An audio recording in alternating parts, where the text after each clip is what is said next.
శ్రీవారి ఆలయంలో సుప్రభాత సేవను పునరుద్ధరించింది టీటీడీ.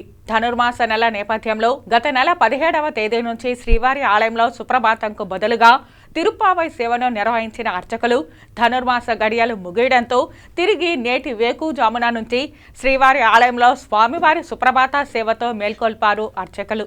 సుప్రభాత సేవ ప్రారంభం కావడంతో నెల రోజుల అనంతరం భక్తులను సుప్రభాత సేవకు అనుమతించింది టీటీడీ. కలియుగ వైకుంఠ నాథుడైన శ్రీనివాసుని ప్రతినిత్యం సుప్రభాత సేవతో మేల్కొల్పుతారు.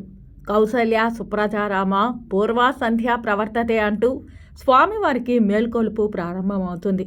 కానీ ప్రతి సంవత్సరం ధనుర్మాసం నెలలో 30 రోజుల పాటు స్వామివారికి సుప్రభాతం బదులుగా తిరుప్పావై పఠనంతో మేల్కొలుపు ప్రారంభమవుతుంది. శ్రీవారిని తన భర్తగా భావించి పూజలు నిర్వహించిన గోదాదేవి రచించిన 30 పాసురాలనే గోదాదేవి పాసురాలు అంటారు. వీటిని ధనుర్మాస నెలలో ప్రతిరోజు ఒక్కో పాసురాన్ని సుప్రభాతంకు బదులుగా పఠిస్తూ స్వామివారిని మేల్కొల్పుతారు అర్చకులు.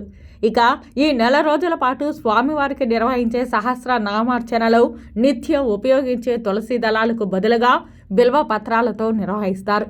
మరోవైపు స్వామివారి ఏకాంత సేవను కూడా భోగ శ్రీనివాసమూర్తికి కాకుండా శ్రీకృష్ణునికి నిర్వహిస్తారు. ఇలా నెల రోజుల పాటు శ్రీవారి ఆలయంలో ప్రత్యేకమైన పూజలు స్వామివారికి నిర్వహిస్తారు. పరమ భక్తురాలైన గోదాదేవి తరపున ఇప్పటికీ శ్రీవారి బ్రహ్మోత్సవాల సందర్భంగా 5వ రోజు జరిగే మోహిని అవతారం సందర్భంగా శ్రీ వల్లిపుత్తూరు నుండి అమ్మవారికి అలంకరించిన పుష్పమాలలు, తిలకతో పాటు గరుడ సేవలో అలంకరించేందుకు తులసిమాలలు స్వామివారికి సమర్పిస్తారు. ఇక ధనుర్మాస నెలలో నెల రోజుల పాటు గోదాదేవి వ్రాసిన పాసురాలను పఠించడం అనాది కాలంగా వస్తున్న సంప్రదాయం. ధనుర్మాస గడియలు నిన్న రాత్రికి పూర్తవడంతో తిరిగి నేటి వేకుజాము నుండి శ్రీవారి ఆలయంలో సుప్రభాత సేవను పునరుద్ధరించింది టీటీడీ. నేటి నుంచి సుప్రభాత సేవను పునరుద్ధరించడం, ఈ సేవకు భక్తులను అనుమతించింది టీటీడీ.